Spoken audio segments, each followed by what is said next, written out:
I used to get the SaddleBrooke Progress because we were waiting for our home to be built, and I would read the articles in there, and one that really interested me was the walkathon, and I thought, ooh, I want to go in that, and so I wanted to help with it.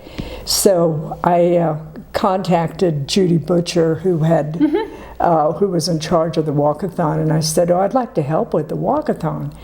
And I thought, it would be, just something to do.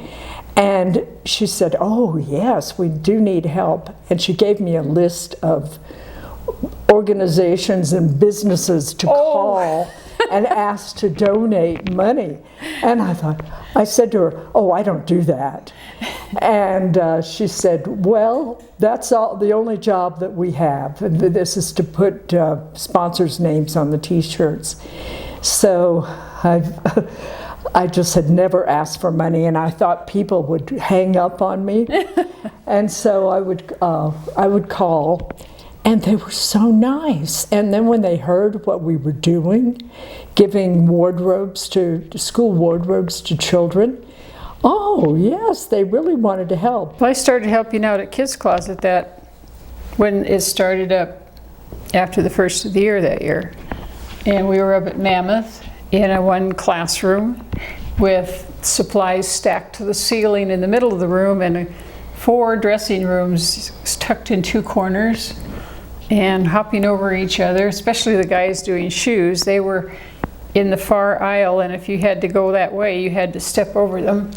It was a lot of fun. And the kids would come in to get their shoes, and they'd be waiting out in the playground outside the school, so we'd have to dump the sand out of their shoes and socks in order to fit them.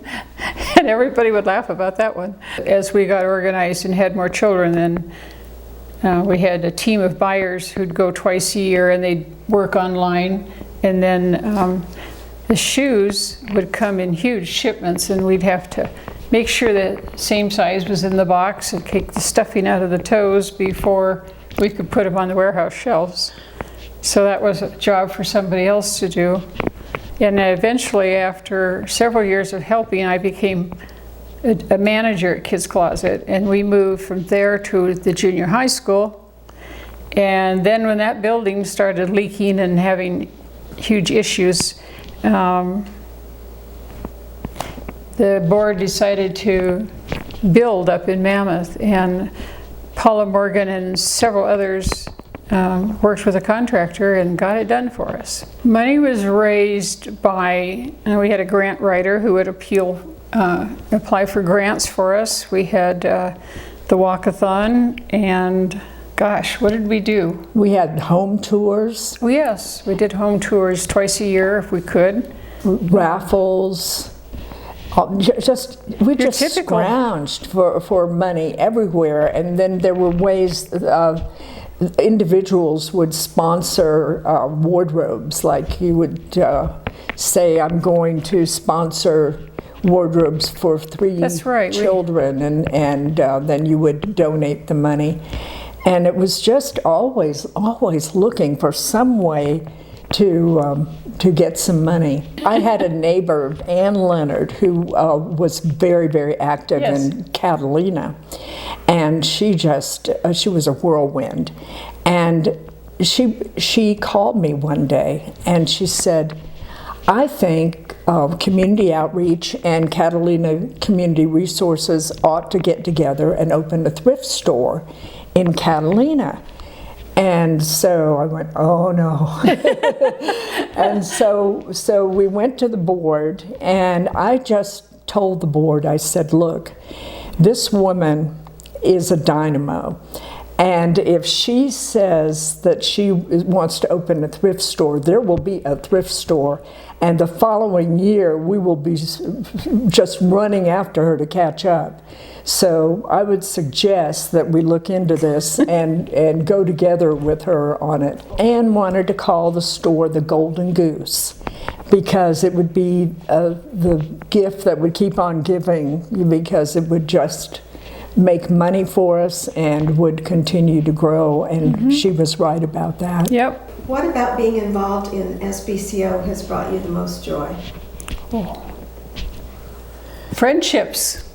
I think that's true. I have met so many wonderful men and women. Yes. I was worried about working with men, and they are just wonderful, and we just had a really good time. And I think the most joy has been the people I've met over how many years?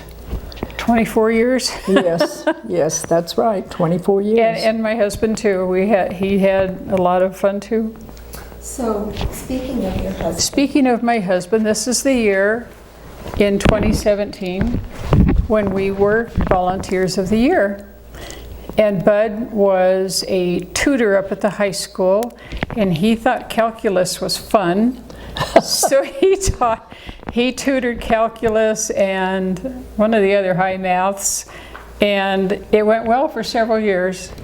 He got discouraged when the teachers' focus of teaching was toward tests instead of academics or solving the problems, and so several of them decided to move on. But he helped with the food drive. He helped with the walkathon. He helped with the tutoring, and anytime I'd say I need help, he was right there. You know, the first email I ever sent was when I was a member of Community Outreach. I had never used email before. And then I insisted that everybody had to use email. and I thought everybody who had an email address was getting the emails. Well, they weren't. But was a learning time. But we learned. Then. And then I also... Skip Braun's taught me how to use an Excel spreadsheet, and that really helped. And so I learned some skills that I wouldn't have had otherwise. So what would you tell someone who's thinking about becoming an SBCO volunteer? I would tell them that you will have joy in friendships, and you will be wondering why you never did it before. Well, it feels good to work and do good, right? It does. And I think studies have shown that people who volunteer actually live longer and are happier. Yep. And I think that's probably true. I know it is in my case. Look at us, here we are. Yeah, well, we're still here. We're still here.